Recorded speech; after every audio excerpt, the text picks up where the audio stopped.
الحمد لله رب العالمين والصلاة والسلام على أشرف الأنبياء والمرسلين محمد وعلى آله وصحبه أجمعين.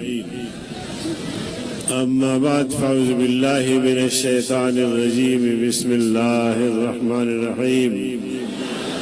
واعتصموا بحبل الله جميعا ولا تفرقوا.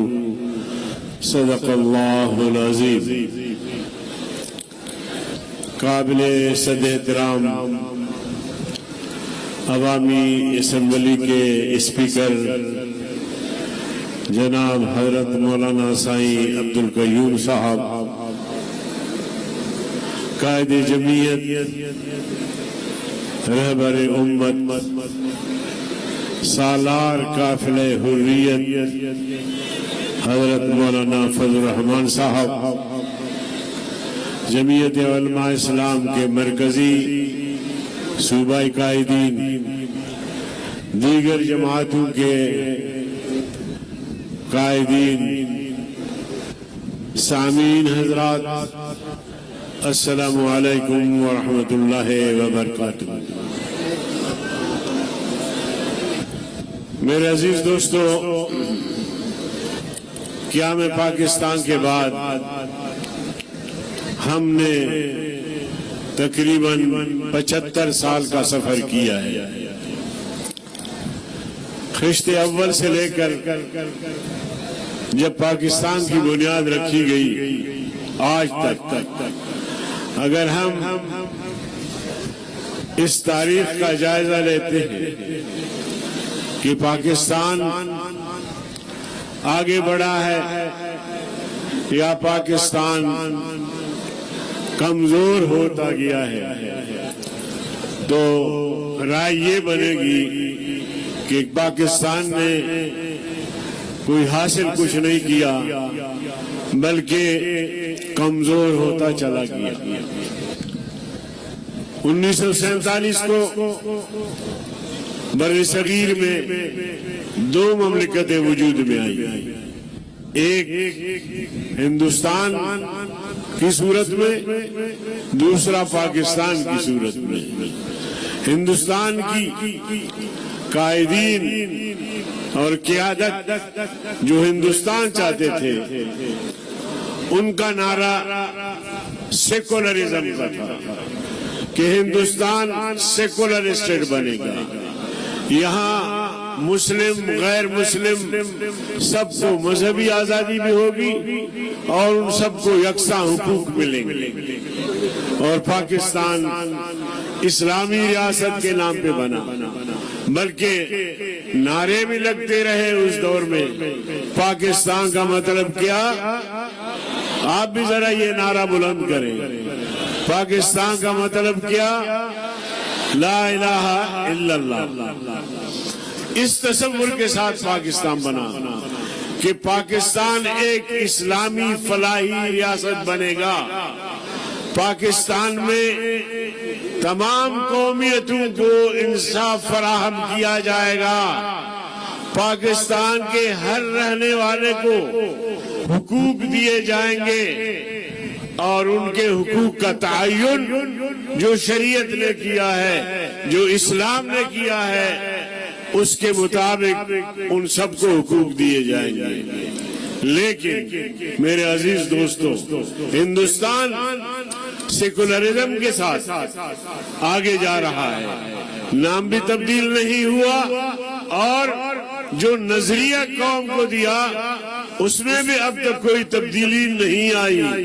سیکولرزم پر کار بند ہے اور وہاں کے مسلمان بھی کہتے ہیں کہ انڈیا ایک سیکولر اسٹیٹ بنا، اس نعرے پہ بنا، لہذا ہم انڈیا کی تشکیل کا جو نعرہ تھا اس کو ہم تبدیل ہونے نہیں دیں گے. میرے عزیز دوستو، پاکستان اسلام کے نام پہ بنا، پاکستان کی تشکیل اسلام کے نام پہ ہوا، ایک فلاحی اسلامی ریاست کے نام پہ ہوا. آج اس وقت سے لے کر آج تک اسلام کے ساتھ جو مذاق کیا گیا وہ اپنی جگہ پہ. چلو بعض قوتیں ایسی روز اول سے مسلط ہوئی جن کو اسلام سے کوئی دلچسپی نہیں تھی, کوئی واقفیت نہیں تھی. انہوں نے جمہوریت کی بات, الیکشن کی بات, جس طرح اس طویل عرصے میں ہم نے دیکھا, ہمارے بڑوں نے دیکھا کہ انہوں نے جو حشر اسلام کا کیا وہی جمہوریت کا کیا, وہی جمہوریت کا کیا. اور جناب والا آپ سب کو پتا ہوگا کہ 26 سال تک ہماری اس ریاست کو آئین نہیں تھا, بغیر آئین کے ہمارا یہ ملک چلتا رہا. ہر کی آمد عمارت نوساخ, لیاقت علی خان, ایوب خان, یحییٰ خان, ہر ایک کے اپنے اپنے عبوری آئین ہوتے تھے اور اس کے تحت ملک چلتا رہا. یہ ان کی نالائکی, اقتدار پر تو قبضہ کیا لیکن ریاست کو کچھ نہیں دیا, آئین نہیں دیا, اچھا معاشرہ نہیں دیا, عدالتیں نہیں دی جو انصاف فراہم کرے لوگوں کو, جو ایک تصور تھا اسلامی ریاست کا وہ قائم کرے, نہیں کر سکے. تو میرے عزیز دوستو, اس وقت سے لے کر اب تک یہ ریاست ایسے ہی چل رہی ہے. ہمارے اکابر آئے, 1973 میں یہ آئین بنا اور آج تک ہم اس آئین کی چوکیداری کر رہے ہیں. اور اگر جمعیت علماء اسلام ایک طاقتور سیاسی جماعت کی صورت میں پارلیمنٹ میں نہ ہوتی تو آئین کا آج تک حلیہ بگڑ چکا ہوتا. جو ایک اسلامی آئین پاکستان کو دیا, ہمارے اکابر نے دیا, اس کا حلیہ بگڑ چکا ہوتا. آج اگر آئین بحال ہے, آئین میں ختم نبوت کی ترمیم بحال ہے, بہت ساری چیزیں ہیں, وہ ہماری وجہ سے کسی اور کی وجہ سے نہیں ہے. لیکن میرے عزیز دوستو, ہم امید رکھتے رہے, قوم امید رکھتی رہی کہ چلو یہ حکومت جائے گی, کوئی اچھی حکومت آئے گی. لیکن آپ دیکھ رہے ہوتے ہیں 2013 میں جو الیکشن ہوا اس کا رونا ہم روتے رہے. پھر 2018 میں الیکشن ہوئے, ایک ڈھونگ رچایا گیا.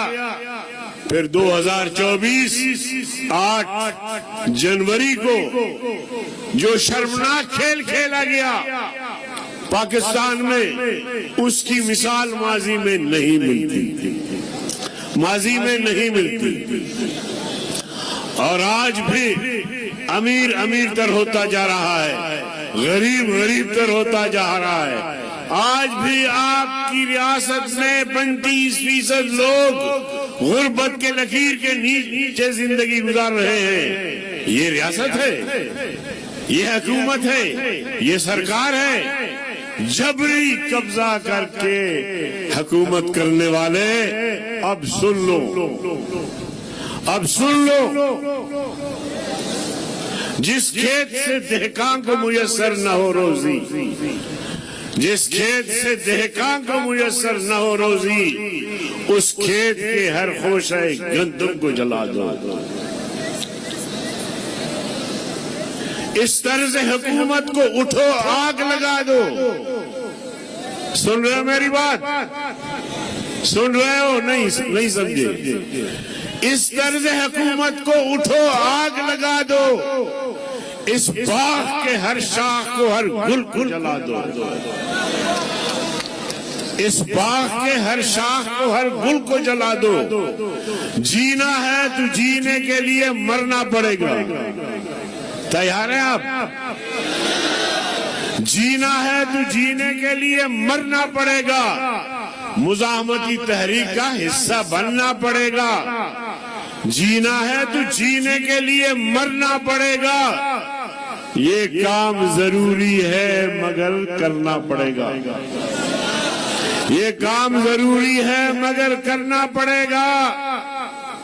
ایاز پلے جو صاحب، جنگ آپ نے اپنی خود لڑنی ہے۔ اگر آپ کہیں گے کہ فضل الرحمان صاحب آ کے آپ کا جنگ لڑے گا، میں آپ کا جنگ لڑوں گا، نہیں، آپ نے اپنا جنگ خود لڑنا ہے، خود میدان میں آنا ہے، خود گلے میں گھنٹی باندھنا ہے، اسٹیبلشمنٹ کے خلاف خود میدان میں آنا ہے، تب جا کے قوم آپ کا ساتھ دے گی۔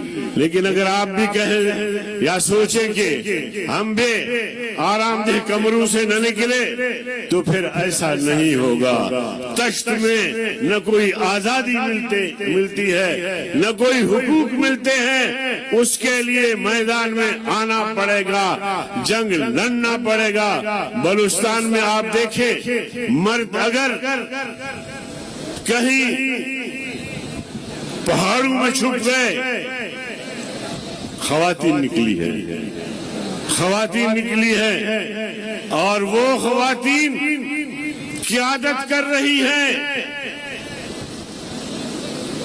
بلوچ عوام کی۔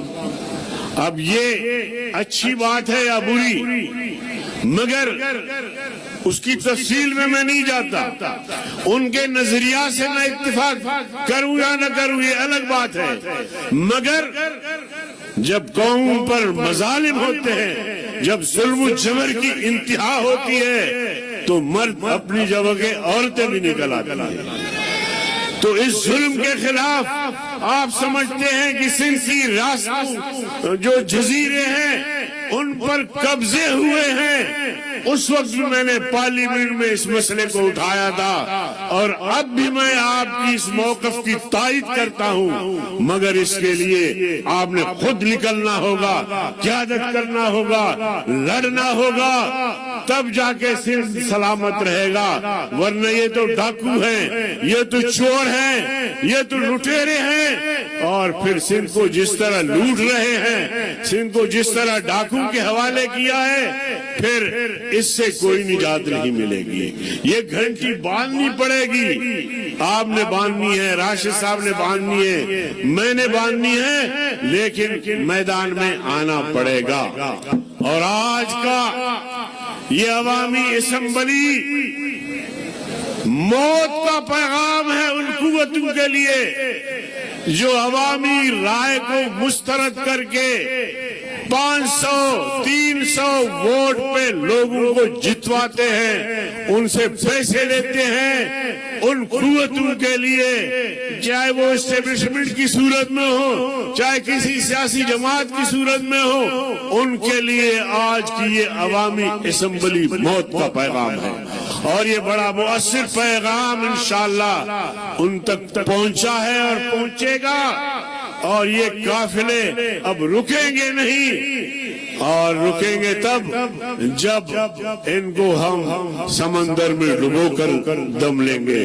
تو میرے عزیز دوستو، آپ مستعد رہیں اور مزاحمت کے لیے تیار رہیں، اور جو قومیں ظلم کے خلاف مزاحمت نہیں کرتی وہ قومیں مٹ جاتی ہیں۔ لہذا ان کی باپ کی جاگیر نہیں ہے پاکستان، یہ ہمارا ملک ہے، ہماری ریاست ہے، ہمارا خون اس ملک کی تعمیر میں شامل ہے، ہمارا خون بھی شامل ہے تزئین گلستان میں۔